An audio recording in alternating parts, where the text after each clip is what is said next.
Late last night and early today, at my direction, the United States Armed Forces conducted an extraordinary military operation in the capital of Venezuela.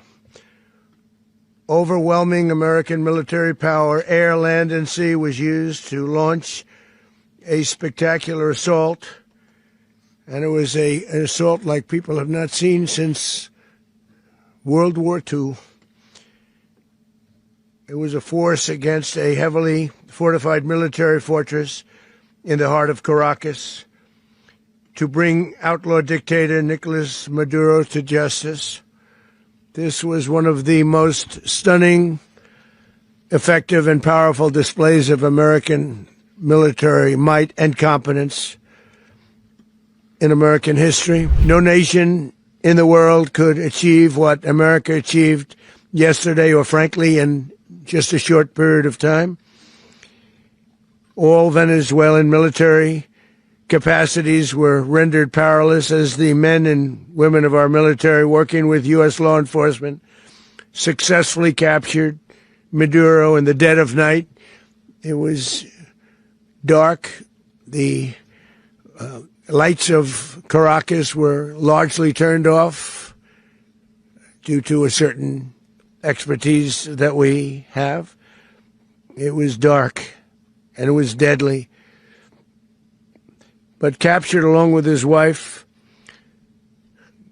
Celia Flores, both of whom now face American justice.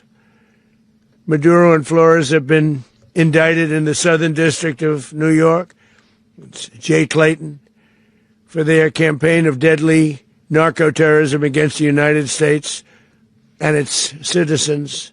I want to thank the men and women of our military who achieved such an extraordinary success overnight with breathtaking speed, power, precision, and competence.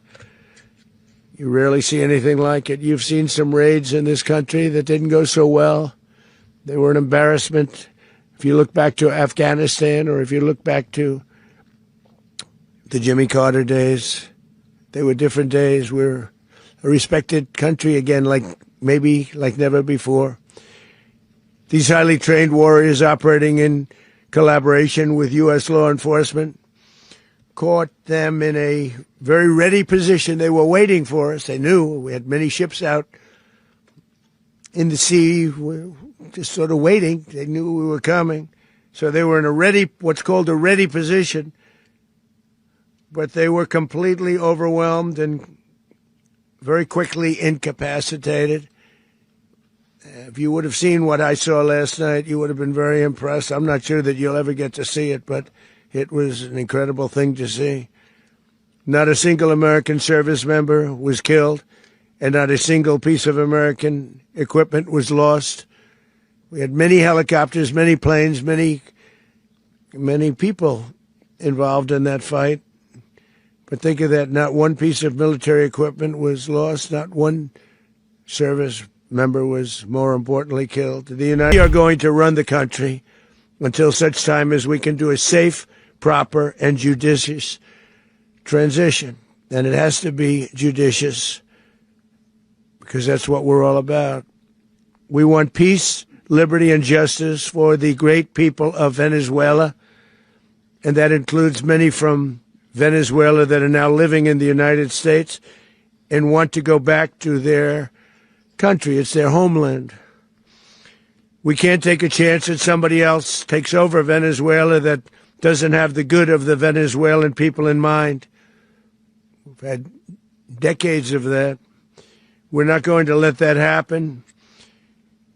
We're there now, and what people don't understand, but they understand as I say this, we're there now, but we're going to stay until such time as the proper transition can take place. So we're going to stay until such time as we're going to run it, essentially, until such time as a proper transition can take place.